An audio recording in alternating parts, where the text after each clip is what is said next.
have to do the weight thing.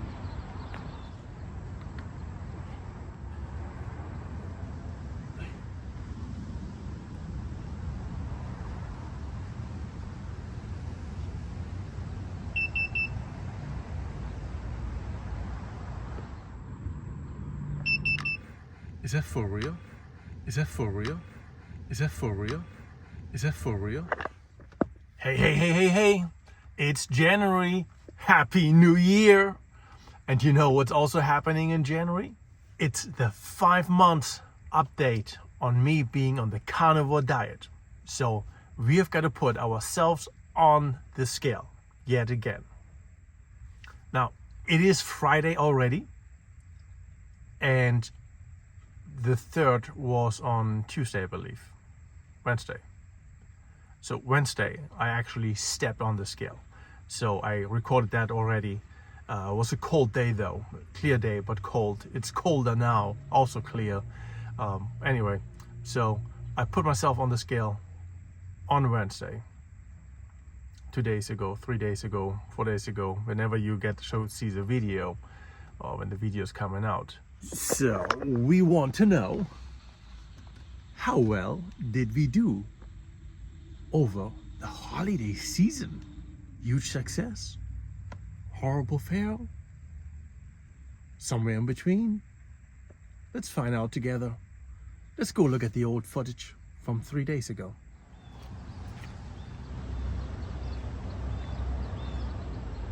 You have to do the weight thing.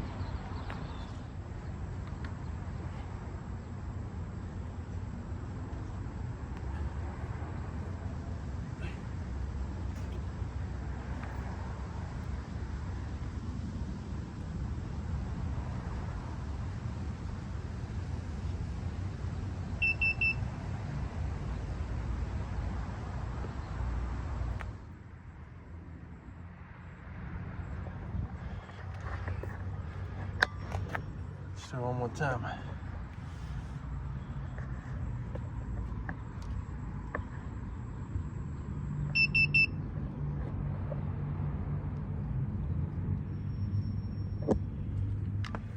Is that for real? I gained weight? Like, seriously? I gained 5.5 pounds? What did I do? 5.5 pounds? That's weird. That's crazy. That just shouldn't even be. What did I do different? That's so hard to believe. Now, the scale is supposed to be on a flat, level surface. And there's an incline over here. But I don't believe that would create that kind of result problem. I gotta test this out at a different location. I don't trust it right now. But even if it's off, by how much would it be off? A pound maybe? This is... wow. This sucks. Okay, this is a flat spot now. Flat and level. Go off and then we turn it back on. Okay. Shit. There you go. Alrighty.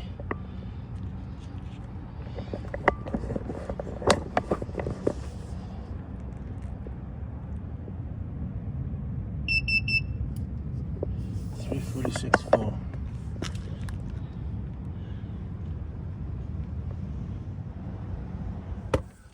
All right, let's get set up for dinner while we are discussing the results.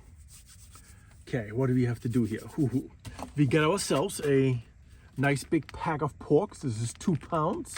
It's some kind of loin and chops family pack.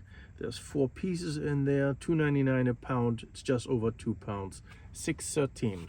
This is gonna be my meal. I'm probably also having the other half of a 12 pack of eggs. There's 6 eggs in here. So those are the things we're gonna eating today? Getting our trusty stove out. So let me set up first before we talk about the food, or at least let's set up the parts I want to concentrate on. Focus.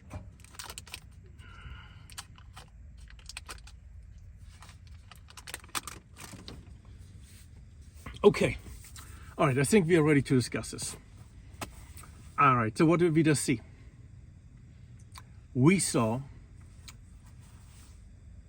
I had to weight myself twice, different locations.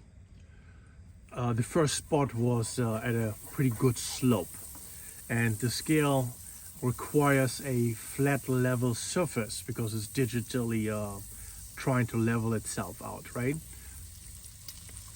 So not every, like a sloping surface is not going to be good for that.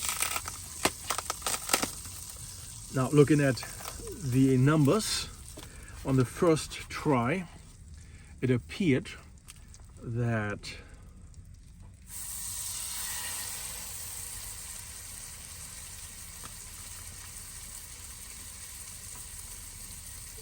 we have gained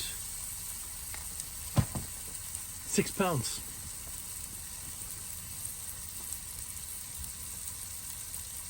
Right? We were down a month ago to 343, and it showed 349. That's a 6 pound gain. That is not good. So kind of also what inspired me to try it again on a level surface.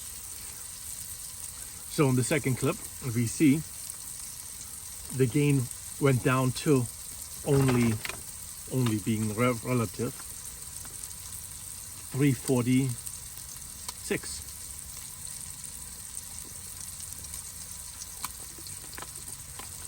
That is still a 3 pound gain.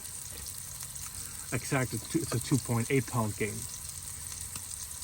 That is not good.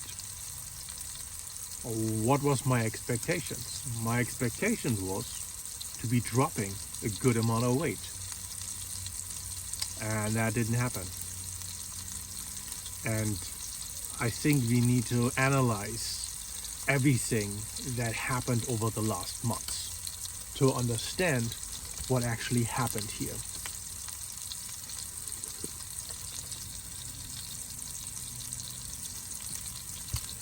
The first thing is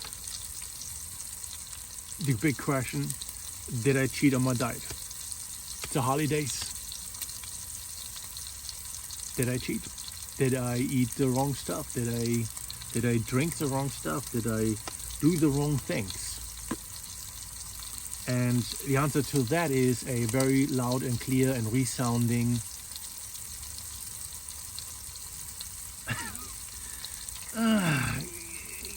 kind of a little. So this is what I did. Let's start out with a big one first, right? The most obvious thing first. Christmas Day, I had a cocktail. I had more than one cocktail. I had 2 small bottles. Might have been a 500 or 700 milliliter bottle each. The first bottle was a alcoholic eggnog. I have never had eggnog before. I did not really know what to expect. The one thing I didn't expect was eggnog to be as sweet as it was. It was like drinking candy, liquid candy. It was incredible. I mean, like, not positively incredible. I was like, what on earth? But it was Christmas, and I felt like I deserved to have a little cocktail. So I finished that bottle. That probably, I don't even know how many calories were possibly in there. But I had the second bottle, and the second bottle was a cheap version of, like the knockoff brand of Bailey's Irish Cream.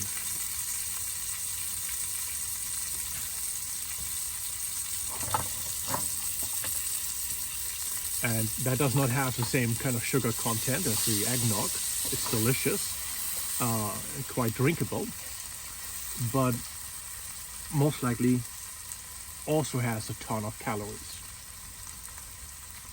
So this was my one big cheating thing. And I knew I was gonna do that, obviously, because I bought those bottles. This did not come across my table just by accident. I figured that this one day of cheating, while slowing me down, should not have a massive impact on my weight loss for the months. Not a massive impact, some impact, but not a massive impact. That was my assumption. Now, there was also the assumption that the eggnog is not as sweet as it is, right? So that definitely put things over the edge. If you remember the Christmas candy video, the chocolates and stuff, I gave that away. I did not eat that over the holidays. I gave it to my niece, kind of niece, 6-year-old girl, right? Let her get diabetes, right? Not that the eggnog was any better. I probably would have been better off with the candy I had on this table here. But bottom line is, I gave that away. I did not actually eat that, right? I did not cheat with candy. So the question is, what else is it that I did or did not do that could warrant such a weight gain instead of weight loss? Actually, let's talk about a positive first. What's a positive thing I did? I stopped drinking diet soda. Last video, you can see, last video, I made a big video about me quitting Diet Coke. And I quit it essentially a day or two after I took the video for the 4 months mark in the beginning of December, right, for my weight loss. So I had an entire month of not drinking diet soda. In my head, the beverages weren't that bad, and I have as an additional positive, maybe to balance it out a little bit, the no diet soda. So maybe I should be doing all right? Which of course is not how it turned out.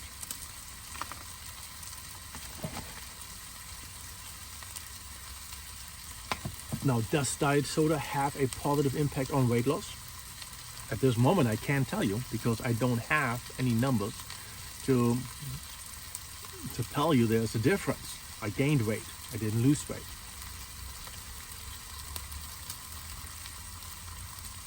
So keeping that in mind, what else did I do that could have impacted my weight loss? And I will tell you right after I swap out these pork chops over here. You want to see them? Yeah.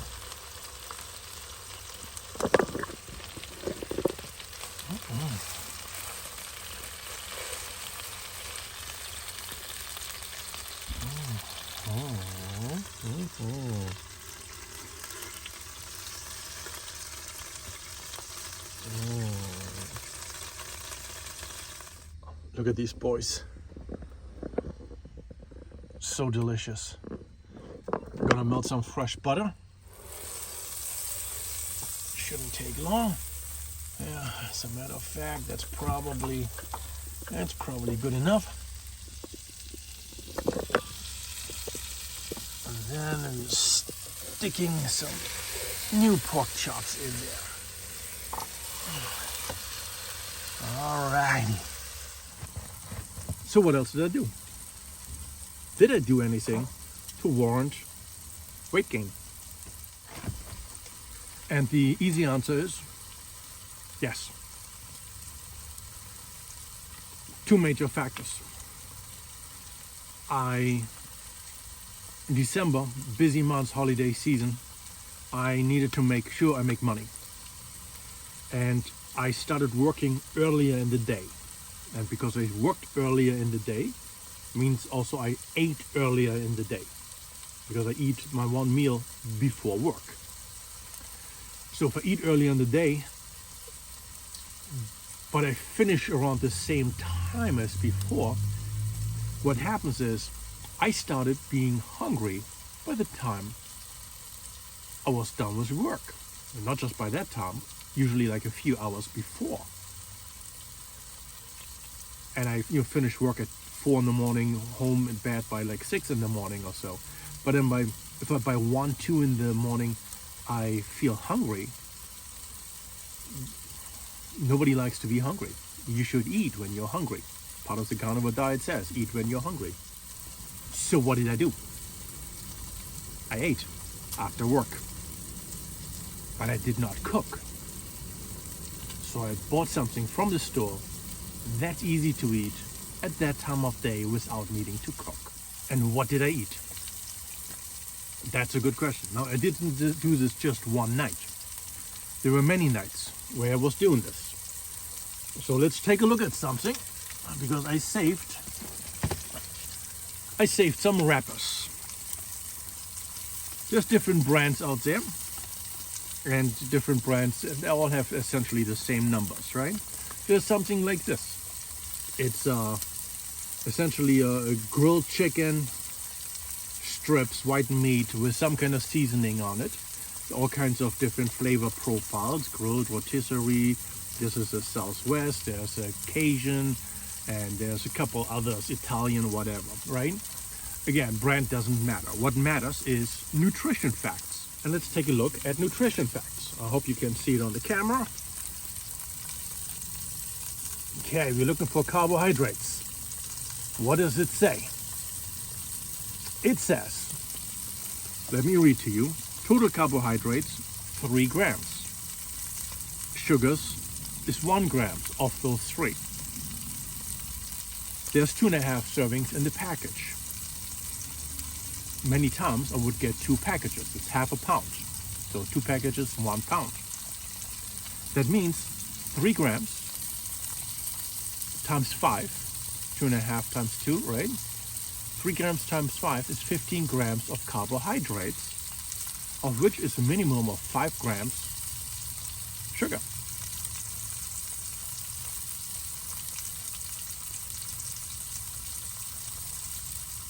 $15 grams of carbohydrates. That's not good. That is not proper carnivore, even though I am eating meat. But it wasn't just eating that chicken. I was also having, again, generic brand, a slicing mozzarella. Comes in a 1 pound pack. I usually go for the one that's the cheapest. I just happen to be having this wrapper, so I'll eat this one as well. Let's take a look at nutrition facts on this one. Before I look at it, how about you look at it? I don't know if you can see it, it's very small writing, which is why I'm having my glasses on. Okay, it says total carbohydrates, 1 gram. How many servings per container? Serving size is 1 ounce. A pound is 16 ounces. That means total carbohydrates is 16 grams. This and this together, 31 grams of carbohydrates as a late night snack. Unintentional. 31 grams. So the double whammy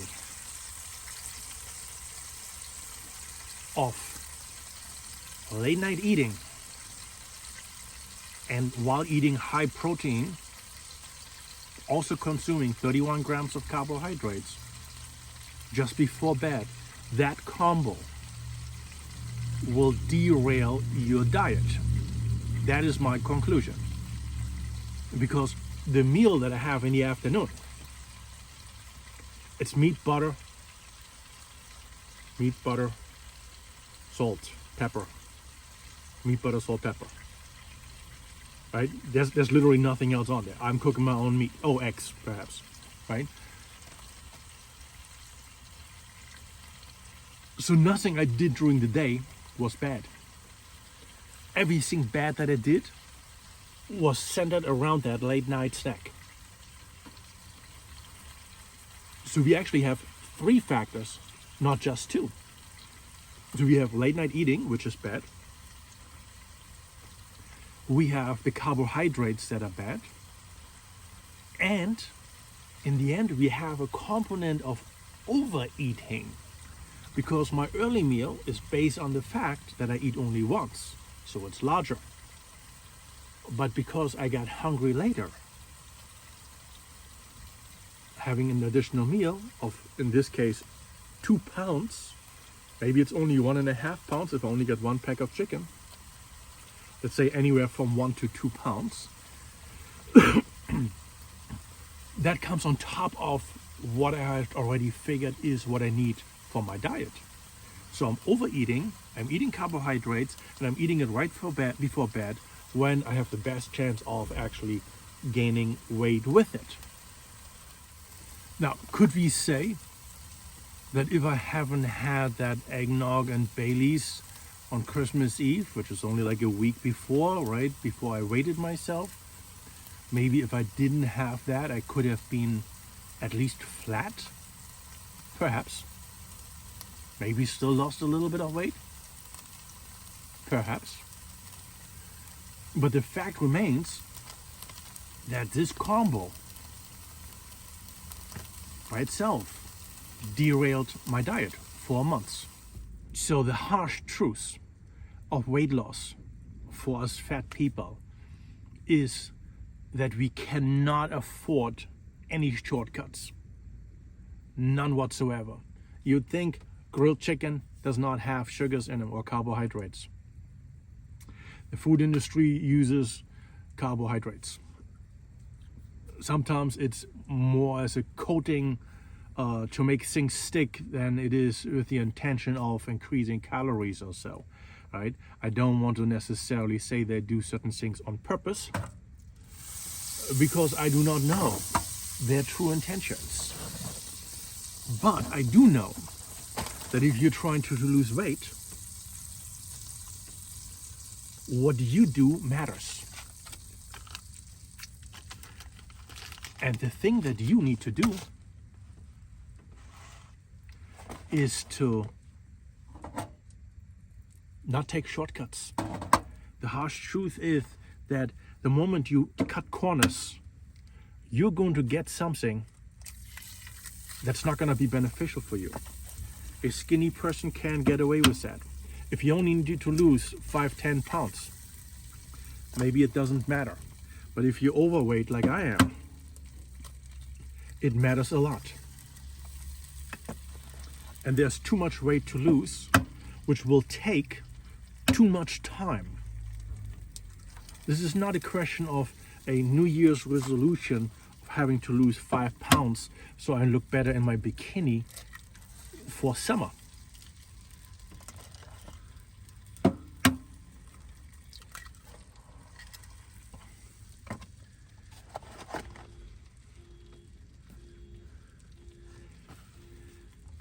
I cannot have setbacks like this.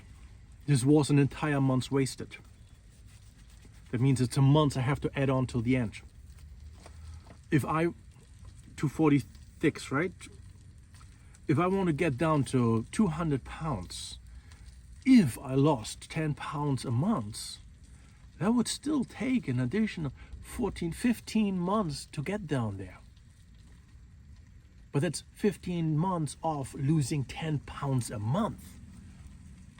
Now, how likely is that? Right? Weight loss is not necessarily linear.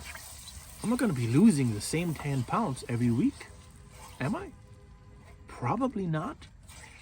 Yeah. Setbacks like this one. There might be setbacks based on life circumstances. There might be setbacks because of other things. There's a lot of reason for setbacks, I can tell you that. So we have to be so much stronger than anyone else to reach our goals.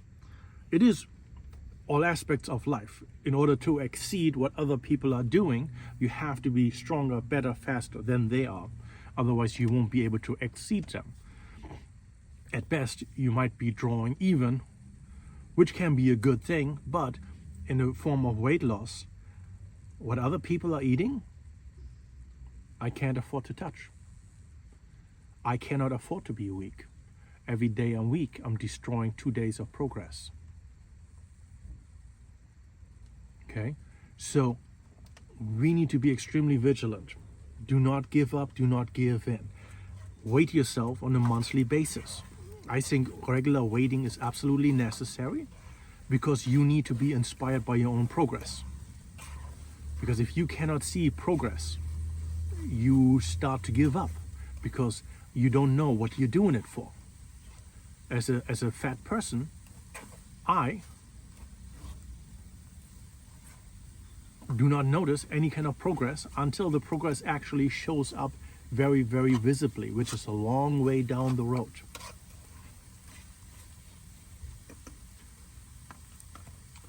So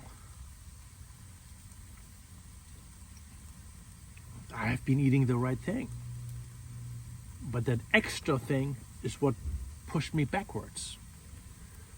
And I didn't think the extra thing was that bad. But 31 grams of carbohydrates, of late night eating, and overeating overall as a combo is absolutely a massive setback. And it's not helpful for my diet. Not at all.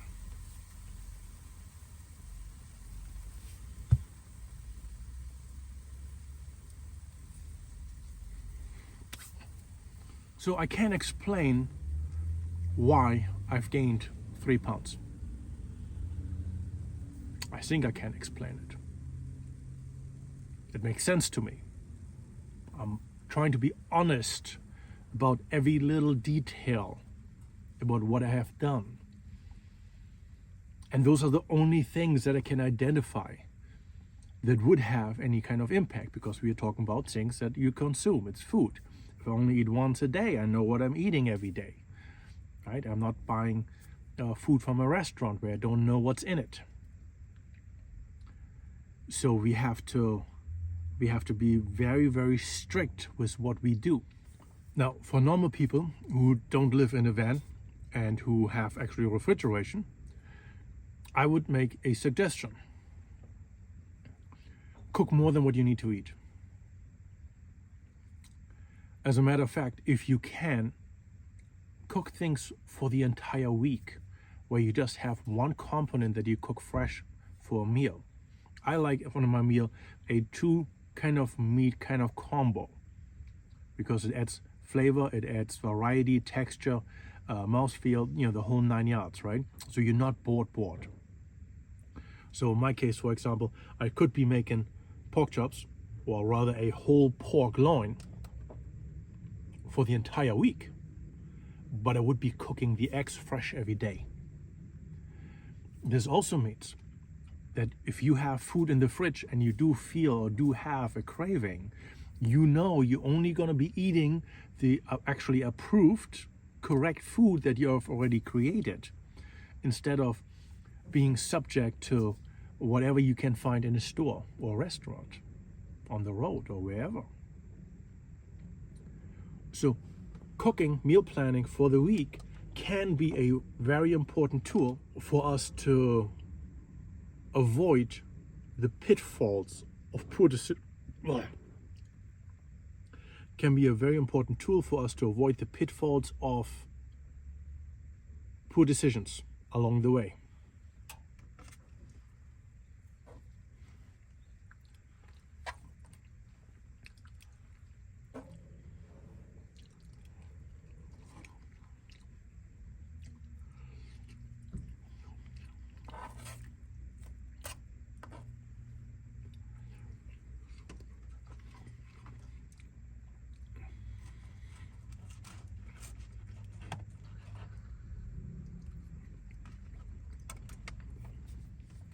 So going forward, what changes will I specifically make to get better results in February.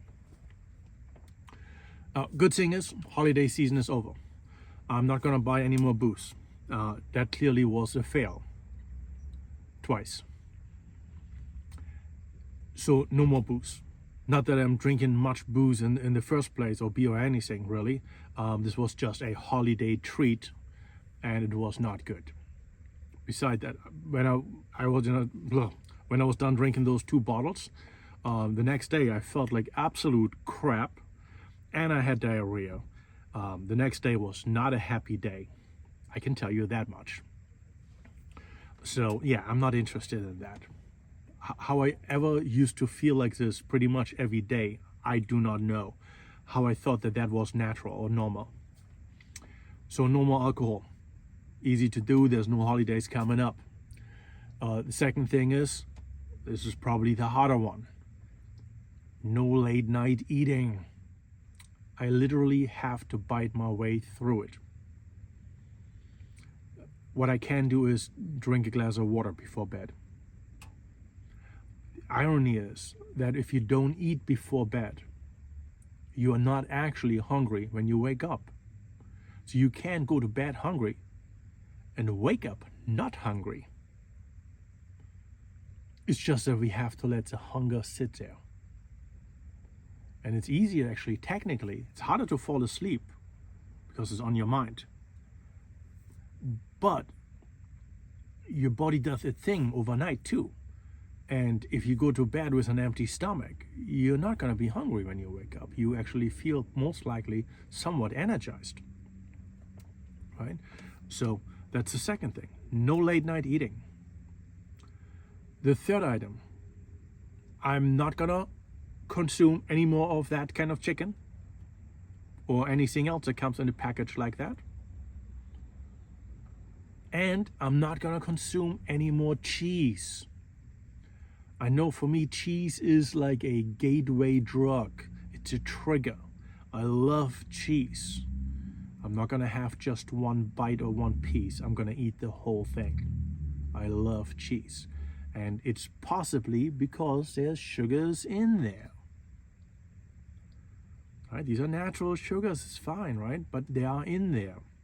And if I eat a pound of cheese, I'm getting 16 grams of carbohydrates. And I don't want to do that. I want to be good with my carbohydrates. I want to have them essentially at 0. Completely. No traces of it. Meat, butter, eggs, salt, pepper. Nothing else.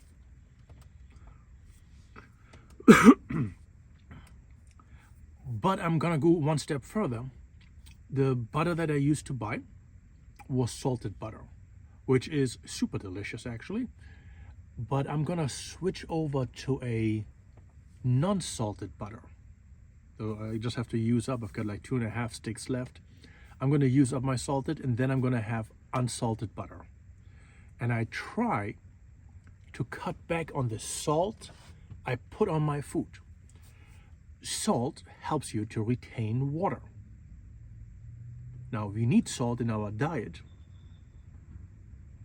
but how much salt? And do we need it every day? Or should we only have it when we crave it? So I will try to use as little salt as I can and still have enjoyable food. Now, because my meat is otherwise technically plain, it probably needs a little bit of salt just to keep some of the excitement in there. But even if I completely skip it only every other day, that would reduce my overall salt intake by quite a lot. And as a whole combo, all of these things should A, get me back on track, and B, get me results. At least that is the assumption.